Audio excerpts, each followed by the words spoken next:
homes. I mean, like, from my understanding, I thought it was just uh, in front of the house you had to have the storage bin, but on the side of your house you didn't have to have your storage bin. So if you can provide some clarity on that. That is correct. Any type of refuse container can be placed alongside of the house without any type of enclosure. If you want to have it in the front of your home, then you will need to purchase the structure container Storage bin, yeah. that's been authorized. Yeah, now Dan, Except for a corner lot. yeah, except for corner lots. Yes. So Dan, just explain the corner lot, please. Corner lots, you cannot. Corner lots obviously are a little more difficult because you really only have one side of a side or the back to be able to put the containers. So there's really only one side, true side, that a corner lot can accommodate without purchasing the storage container and having it in front. So if you have a side yard abutting a street, you can use the extra container to store the totes from the garbage company. Correct. Yep. Okay. Anyone else have anything they want to share? Mary? Thank you, Mayor. During the high windstorm on Saturday into Sunday, the same grouping of residents in my ward along Carriageway West subdivision and parts of Brookeridge Creek lost power again.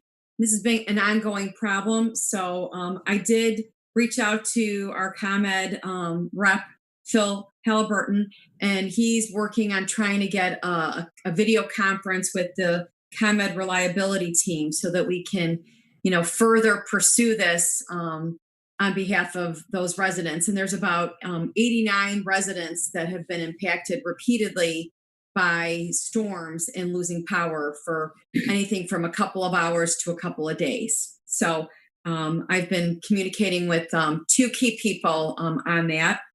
I also received communication from Chris Marima from the Waterfall Glen Boulevard area on the north side of I-55 there along Frontage Road with a concern about the 66-unit apartment complex that is proposed to go up. And Dan's been looped in on that, trying to clarify the questions regarding that. But residents were under the impression, the homeowners over there were under the impression it was going to be a condominium complex, not a rental complex. And that's it. Just for your information, Mary, Saturday night, we saw two large bursts of light from our family room. And we looked out in the back, and there are power lines back of our house right over the road behind our house. Mm-hmm. And a tree branch had hit that, and the line was arcing.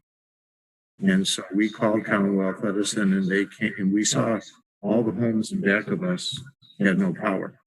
So we called Commonwealth Edison, and within about 20 minutes, they came out and they took care of that. Now, I don't know if that impacted your residents or if that was just the tree branch that hit the wire and caused the arcing. But there was like two explosions that took place that looked like fireworks going off in the backyard. But I don't know if that was connected to what you saw. I know the residents have expressed concern, especially over by you, Joe, where they believe extensive tree trimming needs to happen to be preemptive and avoiding these situations down the road. So I just, I think we need to keep the dialogue going because, it is Chicago and we are heading into winter and there's going to be ice and other things happening down the road. And, losing power when it's hot is bad enough, but you can fan yourself. Losing power in frigid weather is even more troubling. I agree with you because that road behind my home that goes into Brookridge, mm-hmm. those trees overhang those wires, and it doesn't take much. We've had several outages in our area, as you noted, because of and hit a wire. Yeah, ComEd has said that they're part of the plan or the program for 2021, but I think it's more emergent that they happen sooner while they still can this season. I agree. Anyone else have anything? If not, it takes us to the mayor's report.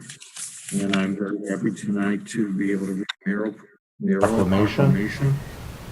Whereas the Darien Women's Club is a local service organization founded in 1970 by a group of enthusiastic women interested in promoting civic pride, cultural improvement, and unity among the women of the city of Darien and surrounding communities. And whereas the Darien Women's Club is a charitable and not-for-profit organization and is affiliated with the Illinois and General Federation of Women's Clubs. And whereas 50 years ago, the main goal of the Darien Women's Club was to provide library services to the community. Through the members' active fundraising efforts, the club was able to purchase books, educational materials, and establish the first bookmobile services for residents, and was then able to organize the Darien Volunteer Library. And whereas it was only because of the existence of the Darien Volunteer Library that a government grant was able to be secured to establish the Darien Demonstration Library, which offered expanded services and hours. The Darien Women's Club continued perseverance, resulted in Darien's first library district for its citizens.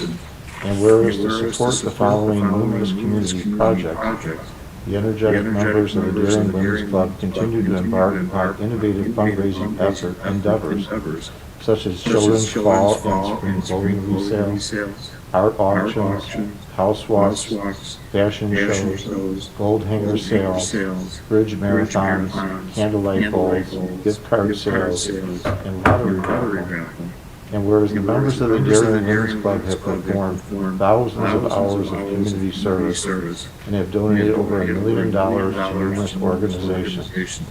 And whereas the philanthropic efforts of the Darien Women's Club know no boundaries, as the following organizations have substantially benefited: Indian Prairie Public Library, Our Lady of Mount Carmel, Our Lady of Peace Food Pantry, Darien Historical Society, the C-SPAR, Safety Village of Darien, Darien Blood Drive, local schools, We Care, Darien Police Department, Darien Youth Club, Darien Beautification Program, Fine Arts Scholarships and Community Service Scholarships, Little Stores at local nursing homes, Creative Youth Art Fair, TLC Camp for Children with Cancer, and Make a Difference Day. And whereas other philanthropic monies have gone to Family Shelter Services, Sharing Connection, DuPage County Women's Shelter, Hinsdale Community Service, Breast Cancer Research, Brookfield Zoo, Adopt a Highway, and Living Lands and Waters. And whereas the Darien Women's Club encourages their membership to join numerous interest groups such as golf, bridge, bowling, book groups, mom and tots, luncheon and dinner groups, phone call. And whereas the Darien Women's Club is unique among women's clubs since its members are ages 24 to over 80 years old. Now therefore, I, Joseph A. Marquez, Mayor of the City of Darien, do hereby proclaim the day of December 1st, 2020, as Darien Women's Club Day in the City of Darien, and congratulate the membership on their 50th anniversary, and urge the citizens of the community to recognize and hold in high esteem the tremendous efforts and leadership set forth by these outstanding women. Furthermore, I encourage the community's continued financial support of the Darien Women's Club fundraising endeavors. And that's signed by the Mayor and Joanne Lagona. And it is my honor to present this to, I believe, Carol Jablonski and to Jennifer Overman, who are representing the Women's Club, I believe. Jennifer, you're the president this year? We need to get a picture. So I'm going to come down. You can stand up there. We'll be socially distant. You don't want me to come down? Hold it.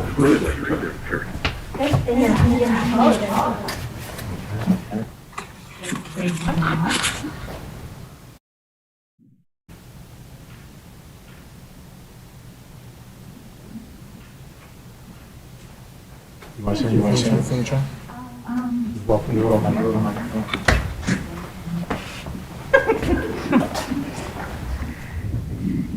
Or should I just speak here? Okay. I'm Jenny Oldman, president of Darien Women's Club, here with Carol Jablonski, who is co-chair of our 50th anniversary committee. Just would like to thank Mayor Marquez and the city of Darien for this honor. And our members of the club look forward to continuing to serve Darien and our neighboring community. Thank you very much. Thank you very much.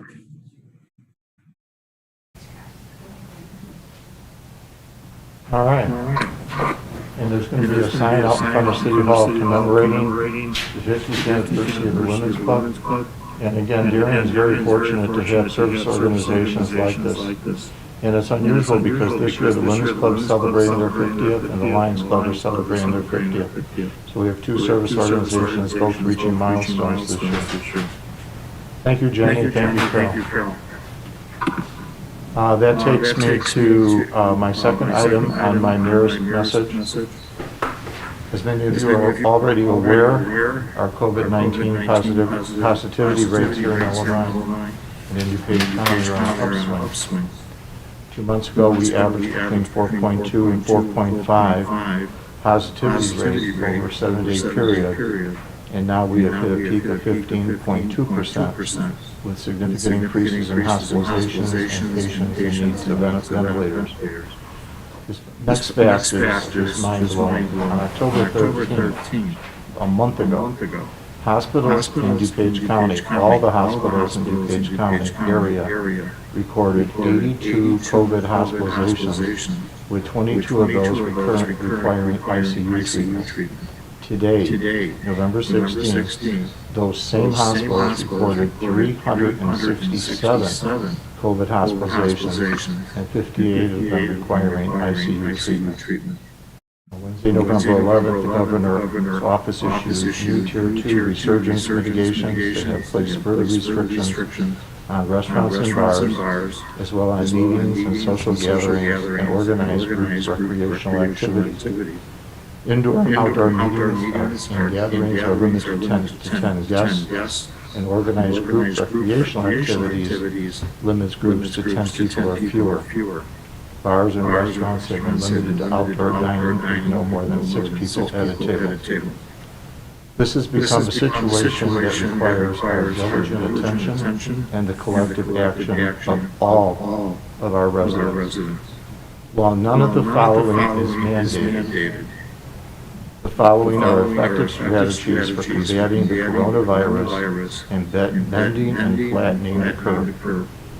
I was recently appointed to a multi-jurisdictional task force, and the following are several of the recommendations that mayors in our area will be issuing. Continue to comply with state, county, and municipal regulations to wear face coverings whenever you are out in public, including others outside of your immediate household.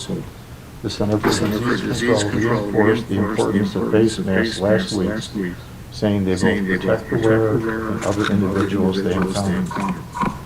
When leaving home, continue to practice social distancing by always staying 6 feet apart from others. Continue to wash hands or use hand sanitizer often. Avoid touching surfaces frequently touched by others. Only leave home to go to work or school or for essential needs such as seeking medical care, going to the grocery store or pharmacy, picking up takeout food, or receiving orders placed at retail stores. Do not host gatherings in your home with anybody outside of your immediate household, except for essential staff such as healthcare workers or educators, even with trusted family and friends. And avoid all non-essential out-of-state travel. And again, those are not mandated. These are strongly recommended. I'm also asking that you be attentive to any call you may receive from the DuPage County Health Department when it comes up on your caller ID. People have been getting these calls and not answering them. These calls are part of their contact tracing program, and that call may be the alert you need to have that you've been exposed to someone who has been diagnosed with COVID-19.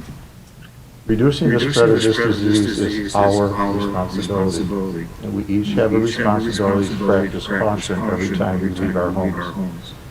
We also need to know that during the holiday season that is upon us, we need to give thought to family and friend celebration. The CDC and the Illinois Department of Public Health each rate private homes as one of the locations with a higher chance of COVID exposure. Please remember, reducing the spread of the disease is a responsibility we all share. There is some good news that balances with what I just presented, and that is the work of large pharmaceutical companies such as Moderna and Pfizer in the development of a vaccine that combats and protects against the novel coronavirus. As we receive information regarding these vaccines, and when they may become available to the public, we will share that with our residents. And again, I ask for all your help and all your assistance, and all of us taking a responsibility for not only our health, but for the health of our residents, fellow residents and neighbors. And that concludes my mayor's report, and it takes us to our city clerk's report. Just one item, Mr. Mayor. The Darien City offices will be closed on Thursday, November 26th, and on Friday, November 27th, in observance of Thanksgiving. Thank you, Joanne. City Administrator report, Brian. No report, Mayor. Department head information questions. Any questions for Chief Thomas? I have a statement. I'm currently quarantining because my wife and 2 daughters were tested positive for COVID. So I am out of the office. But, Jason Norton, the deputy chief, is very capable of handling any issues. And I'm still working from home, so I answer all the emails, do all that stuff. So if you need me, cell phone is going to be the best. We wish you well, Chief. Yourself and your family. Everybody's doing well. Municipal Services, Mr. Gonda. Anything for Dan? If none, that takes us to the Treasurer's report. Treasurer, you have the warrant number 2021-14.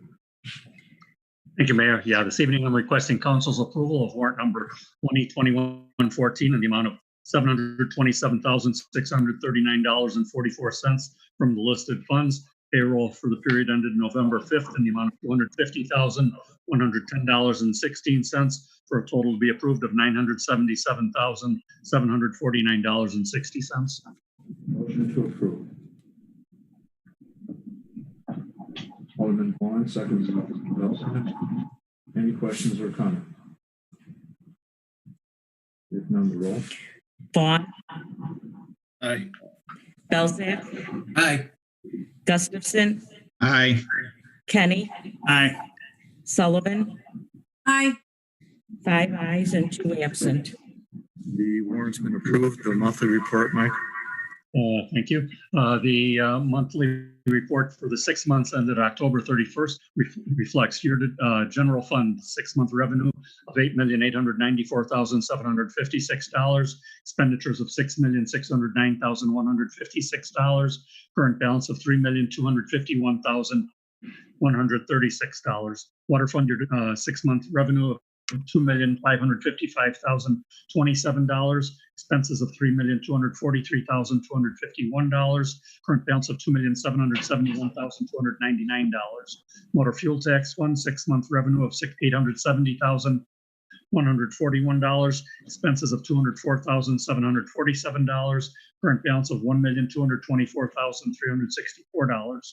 Water depreciation fund 6-month revenue of $5,116, expenses of $15,604, current balance of $2,428,506, and capital improvement fund year-to-date revenue of $201,744, expenses of $275,667, for a current balance of $6,568,605. Any questions for the treasurer? Mike, do you have anything you want to add? Yeah, lastly, I just wanted to report that we had our quarterly meeting of the Darien Police Pension Fund. on November 5th. And the investment advisor, who's managing about approximately $32 million that's in the fund, had our investment report for the 3 months ended September 30th. It's a very good quarter. The fund performance yielded a return of 4.7% net of fees for the quarter, with equity showing an 8.13% return. Fixed income, unfortunately, about little less than 0.75% return. Trying to get them to go with a little bit more aggressive weighting in the equities, but so far I haven't been too successful in that. But so far it looks like we're having a reasonably good year in the stock market in spite of everything else. Any questions for Mike? If not, we'll move on to standing committee reports. Do any of the aldermen have anything under standing committee reports? Mary? The next Admin Finance Committee meeting will be on Monday, December 7th at 6 p.m. I don't know if it'll be in Zoom or in the conference room, but mark the calendar for December 7th. And the Economic Development Committee met last week, and we had a great discussion regarding the chamber and future collaborations, as well as how we as an economic development committee and a city can help support our local businesses during these trying times. We're researching various programs, incentives for us to support our local businesses. More to come on that. Thank you, Mary. And one more thing. We are no longer meeting the way we used to in terms of the pattern. Our new meeting date is the first Thursday of every month. So that will be set for Thursday, December 3rd at 7 p.m. Thank you, Mary. Anyone else? Alderman Bellside?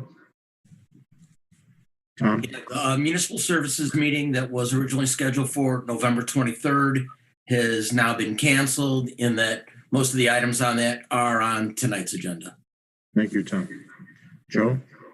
Thank you, Mr. Mayor. Tonight's police committee meeting was canceled due to lack of agenda items. Our next one is scheduled for Monday, December 21st at 6 p.m. on the police training room across the parking lot, or on Zoom. I'm assuming. Thank you very much. Takes us to questions and comments that are agenda related. I don't believe we have anybody in the audience, so we'll move on from that to old business. We have no old business, so we'll move to the consent agenda. And for the sake of the audience, we moved items A, B, C, D, E, F, G, H, I, J, K, L, M, N, and R to the move to consent agenda. So I'll read those items. Consideration of a motion to approve a resolution waiving the competitive bidding process and approving a proposal extension with Orange Crush LLC for bituminous product is required for various public works projects at the specified unit pricing. Consideration of a motion to approve a resolution waiving the competitive bidding process and approving a proposal extension with Wilco Green LLC, the tipping and transfer fees of the proposed unit prices for certain generated waste from various public works projects.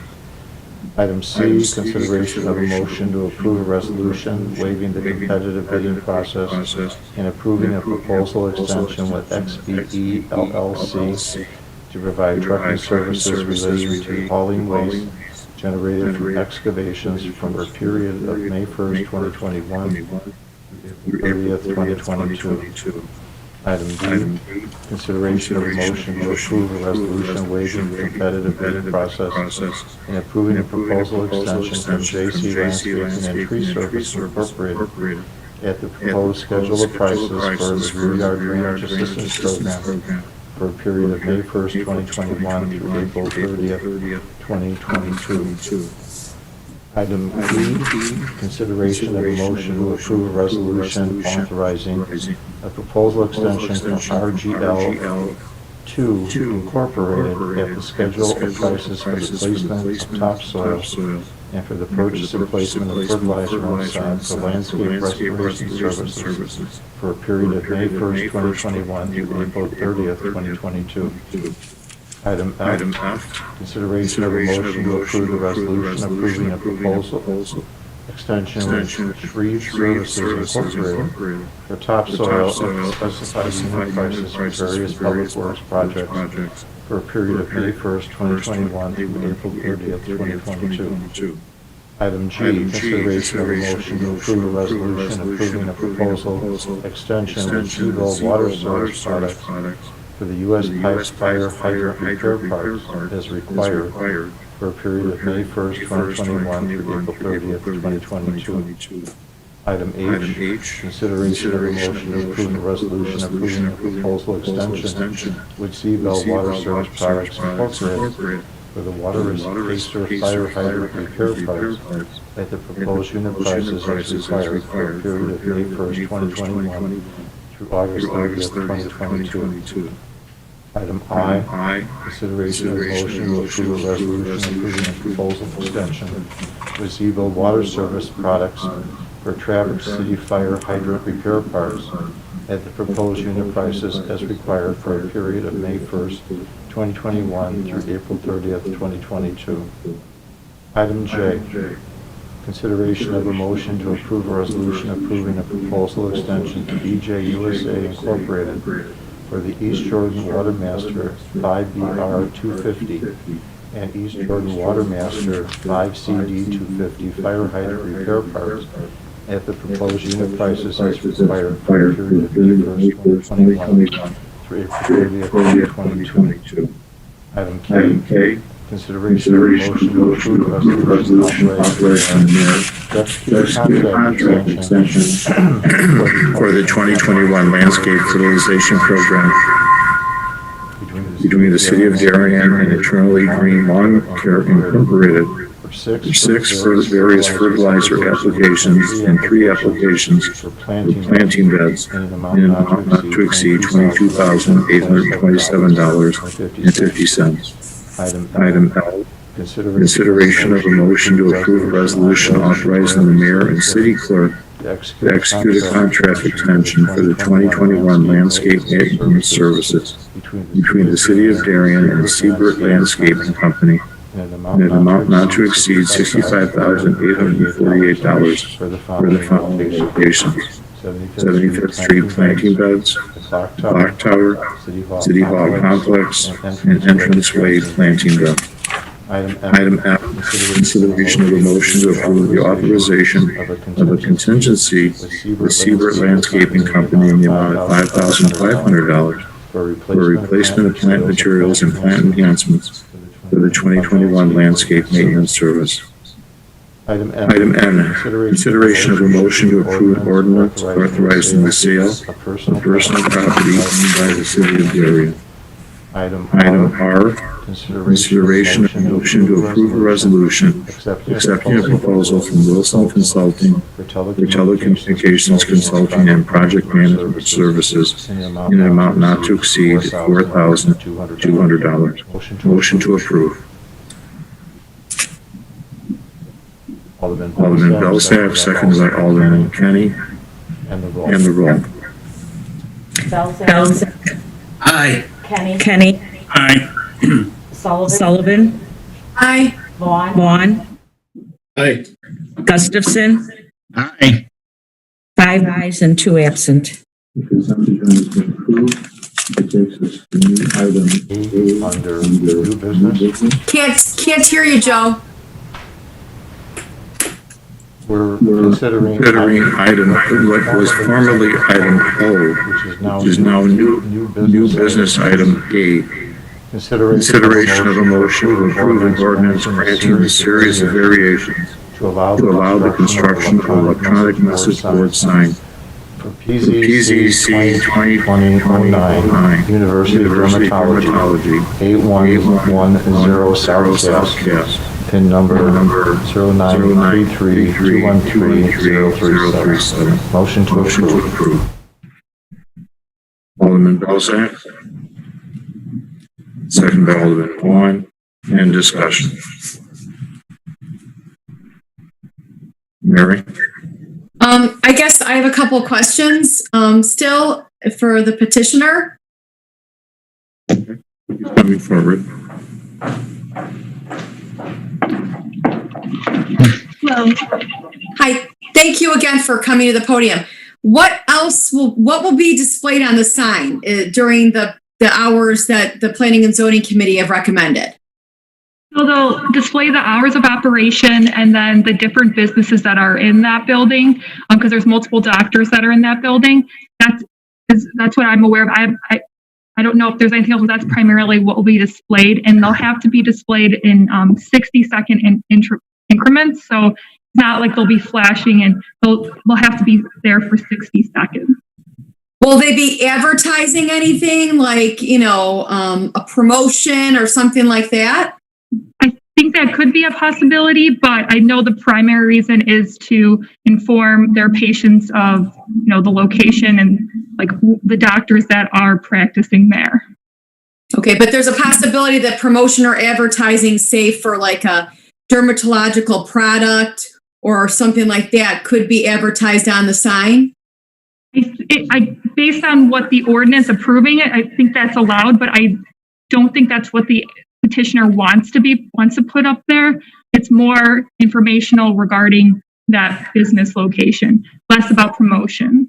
Okay, and is the sign going to go in the same physical place as the current sign?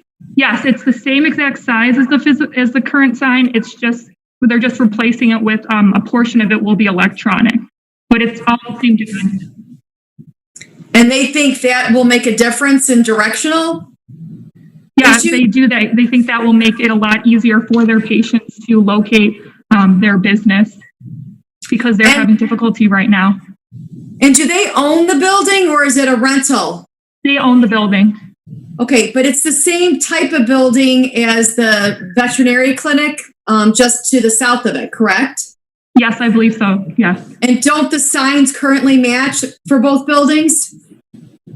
I believe they do match. Okay. Thank you so much for answering my questions. No problem. Any other questions? If not, the roll. Can we talk a little bit more? No, we're done. We're done?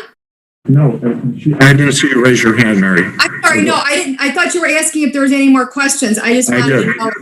I did. I was asking. Okay, I guess my hesitation, I'm pro-business. I want to do everything I can to help residents, but my hesitation is, like what Mike mentioned after I spoke earlier, was that we're going to see this popping up all over the place. And, if you're familiar with that, those office complex, and like I said, I'm a customer of Burbridge Vet, I'm a customer of University Dermatology. The signs are similar. So I think what's going to possibly happen next is then, are we going to see Burbridge Vet wanting to change their signs? And then is every sign along Cass Avenue going to become a digital sign? And then the signs along, I think the intent of the sign ordinance up until now was obviously schools communicating, specific information and houses of worship. I guess that's just my concern and my hesitation, especially since the sign is going to be in the same physical location as the current sign. I just feel like what they're trying to accomplish and their concern is of getting people to the clinic on time. A, people are repeat visitors because they're patients. So once you've gone there, you should know how to get back there. And B, if it's a directional issue, then you should be communicating that when you do, every doctor's office does reminder emails, texts, calls, all of that. Yeah, I chaired municipal services many years ago before First American made their request for the electronic sign they have in their window. And that went against our code. And there was a lot of debate on that. Because people were concerned about flashing signs, we set conditions for it. But because we knew it was going to assist the business, we approved it. And we have since approved chalk signs that include other locations as well. I think it would be wrong to deny the dermatology associates group here an electronic sign based on where we think this might go. I think we have control over where this might go with regard to how we reformat this ordinance. So I think we need to be open-minded about it. Now, if you don't agree with that, that's fine. That's just my take on it, having sat on municipal services all those years and seeing these changes take place. Alderman Ken. You know, I agree with Alderman Sullivan, all the person Sullivan who would agree with me. I thought the answer that Ms. Walzak had given, that the reason that for the need for the sign was because their clients were coming late. I thought the answer that was rather weak. To her point, yeah, every place that's having trouble people getting to their appointments on time, or they're going to have to put an electronic sign. I didn't think that was a valid answer. However, I do know that Chuck's is a block down. They've got an electronic sign. I know Our Lady of Peace has an electronic sign. It's just the way of the future. And I think that if you sit back and our planning and zoning gives you a vote of 6-0, that means a lot of those people talked about it at length. I think as a council, if we keep going back and we keep getting unanimous votes from planning and zoning, and we go the other way, I think that sends a wrong message as a council. Yeah, I think everybody knows I'm a strong proponent of electronic signs, so I'm still hoping we're going to get one down at Dunkin' Donuts. The building will look better. But I just don't see how we can deny certain businesses from having some, and then others get to have the electronic message board. So I think if there's a business need there, then we should allow that to happen. Mike Corman. Well, yeah, I've got to throw my 2 cents in here. Again, Mary, you bring up a very good point with the business immediately to the south, the veterinarian, whether they're going to require it. I also have my office building in the complex just to the south of that. And the next building just south of the veterinary clinic is a Blue Cross Blue Shield building. And they also already come into the city for an annual waiver to put up a temporary sign during this Medicare enrollment period that they get. I think it's a 3-month waiver on that they're able to put that up. Also, if you remember, Mayor, back a couple of years ago, there's an immediate care building immediately to the south, which would be the 4th property south of this. And they came in for a variance to put up a lighted sign on the side of their building, which our association didn't approve, but the city overrode that. Again, it's a medical facility, and for, again, identifying it. Well, now you could potentially have 4 businesses almost in a row there that need their identity brought out. So again, I think you're just replicating it in too many places. Just from my experience on the planning commission and how very easily I could see it happening in this area where, again, I've got one of my office building. I mean, I served on planning and zoning for a few years, and I very much respect the work they do. And Alderman Kenny said, having a 6-0 unanimous vote holds a ton of weight with me. My only concern is big picture here. And I know you guys are saying that this is the way of the future, and this almost kind of dates back to what Alderman Klistic has said in terms of like architectural standards. I know we have electronic signs already. I just don't believe the community would be better served by electronic signs in front of every business up and down Cass Avenue, 75th Street, Plainfield, and Route 83. And, like I said, I'm assessing this situation as its own individual, not gonna, reward or punish them based on what's to come. I just feel like there's going to be a lot more to come, especially right next door. And I still don't believe the reasoning for the sign, it's going to make that much of a difference since the sign's going to be in the same location. And I think what might end up happening is it'll be filled with, advertising for things outside of what the doctor's offices and hours are, and even the address of the business. Maybe they need to modify the current sign to make it, more visible from the street in terms of the address and the name of the stagnant letters. Alderman Sullivan, I could see if this sign was going to be strictly a big digital sign, kind of like what was proposed at Cass and Plainfield. But this kind of looks like they're keeping the integrity of this from the diagram I'm looking at. It looks like they're kind of keeping the integrity of the sign with just a portion of the center of it is electronic. So I don't think it's going to make us look like the Las Vegas Strip. By any stretch of the imagination, I think it's gonna do what they need to do, and I think it's a good compromise. Yeah, we're not voting today on changing our code. We are doing this on a case-by-case basis. In this particular case, I don't think the sign takes away from the integrity of that strip there. It's the exact same size. We're not asking for something that's big, gaudy, and a big change. If you look at, and I'm not saying they're gaudy, but if the signs we approved on Route 83 and for Chuck's were substantially different than what had been there previously. This, we're looking at identical sign in the same spot. It's just now it has more lighting and has a digital message.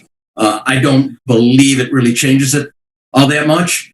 And again, I'd still like to do this on a case-by-case basis. I mean, if someone comes, if the other buildings on Cass want to put up something big and that we don't find attractive, we certainly can still say no at that point. So I'm supporting it today. Anyone else? If no one else, then the roll. Belzak. Aye. Vaughn.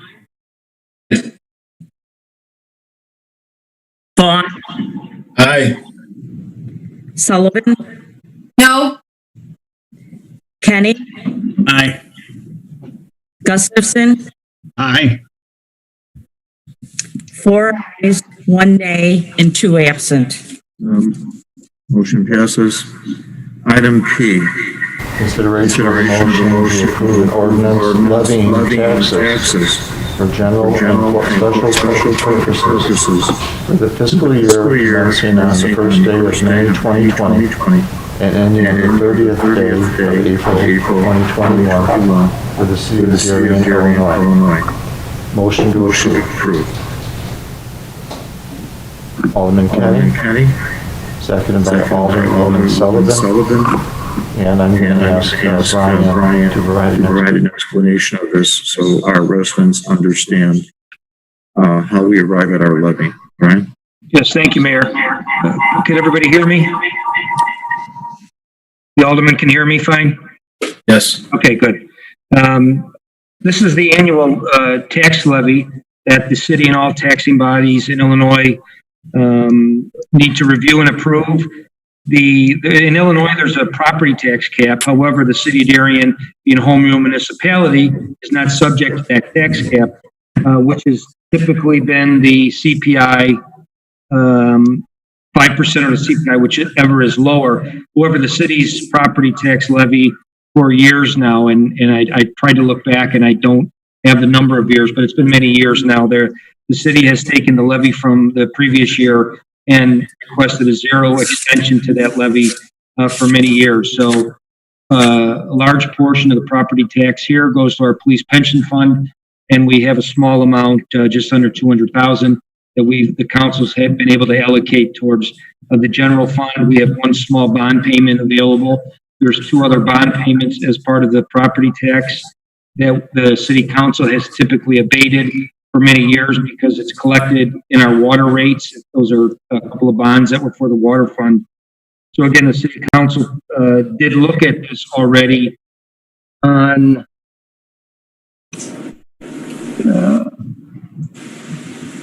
October 19th, which was the tax levy determination, and the final ordinance presented tonight is exactly the same as the determination.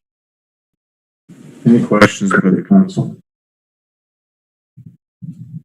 If not, the roll. Kenny. Aye.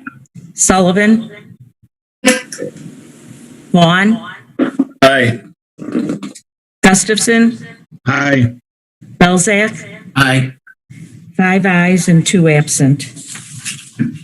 Motion passes. Item Q, consideration of a motion to approve an ordinance for the levy and assessment of taxes to the fiscal year beginning on the first day of May 2020 and ending on the 30th day of April 2021 in and for the city of Darien special service area known as area number known as Terra Hill. Motion to approve. Mary Sullivan, second by Tom Belzer. Any questions or comments? This is for the wetland area. No questions? Call the roll. Sullivan, Aye. Belzak, Aye. Gustafson, Aye. Kenny, Aye. Vaughn, Aye. 5 ayes and 2 absent. Motion passes. That takes us through our agenda tonight. Takes us to questions and comments and announcements of a general nature. Just like to announce that this last weekend, The Darien Lions Club. Can't hear you, Joe. I have to talk this low area or else I echo terribly throughout the city. That's why I'm talking. I'm sorry about that. But if I talk louder, we get excessive echo. The Darien Lions Club removed 330 flags as part of their flag program. It was a very successful year. Those of you who participated in the Lions Club appreciate your efforts, and I think this is a good demonstration of our patriotism as a community. So I want to say thank you to the Lions Club for their efforts. I also like to thank or recognize Kathy and Vito Abadi. Kathy and Vito and their family are participating in the Family Feud, which is on WFLD. I think today was their 4th day. They've won each of those 4 days. Tomorrow will be their 5th day. And it's really nice to see Steve Harvey open up the show and say, and the Abadi family from Darien, Illinois. It's a nice recognition for us. Kathy and her family are doing have done really well. We're proud of them. This was something they did in August, by the way, when they were down in Atlanta, Georgia. So we don't know the results yet with Kathy Wellman, but I wanted people to know that we have this family in our community, and it brought some recognition to the city of Darien, and we're real proud of the Abadi. Mayor, Anyone else? Joe? Mayor, 22,335 day total for 4 days. If they win tomorrow, they get a car. They got a car. Very happy for them. Anything else? Mary? I want to echo your sentiments about the flag program. It was just wonderful how the Lions Club did that. I saw with each passing month as I walked my dog about town, more and more flags go up. A lot of communities and subdivisions like mine put a flag up at the entranceway. So I really hope when the program comes back online in 2021 that the same people and more prescribe to it, because it's an amazing thing and run by a great group of volunteers. So thank you, Lions Club. I want to say I've got my Darien Women's Club shirt and pin on tonight. I'm a very proud, longstanding, card-carrying Darien Women's Club member, and very thankful for the great leadership we have and the group of women that have put together and modified it many times, the 50th anniversary celebration because of COVID, and gotten very creative. But you should see signs popping up all around town. They had one with them tonight. It'll be in front of City Hall, yard signs, showing our pride for Darien Women's Club being a part of Darien for 50 years. Pretty much, the city's 51 years. So they're right on the heels of, the onset of the community. And they do amazing, wonderful things for Darien and our surrounding communities. And I want to thank them and say they always welcome new members, and it's a great way to meet people. I'd like to note a change in the program here. We normally have our tree lighting ceremony at the old lake school on that first Sunday in December. And it usually involves Santa Claus coming and choir, and the Boy Scouts or the Cub Scouts, and families gather, and then people go downstairs and have hot cocoa, and they get to sit on Santa's lap. This year, that's going to change because of COVID. This year on December 6th, yours truly will be in front of Old Lake School with Steve Hyatt, and we will light the tree. But there will be no visiting inside. For those who do want to participate, the Historical Society will have a caravan of cars that will enter the parking lot by the safety village and travel in front of Lake School. And right there at the Historical Society, Santa Claus will give each child in each car a packet with a packet of cocoa and a candy cane, and they will then exit the far exit onto 75th Street. And this is going to be from 4 to 4:30 on Sunday, December 6th. So if you're interested, you need to be coming southbound on Cass Avenue and turn into the lot at Safety Village and proceed in front of the school. And again, we will turn the lights on. It's not going to be a big ceremony this year, but we will pull that switch and turn those lights on. But I'm saying this tonight for those of you who have children who want to see Santa Claus and get your packet of cocoa and your candy cane, that will be Sunday, December 6th. Any questions? If not, motion to adjourn. Alderman Kenny, seconded by Alderman Vaughn, all in favor? Aye. Take care, folks. Take care. Have a safe Thanksgiving, everybody. You too, Mary. Turning the microphones off.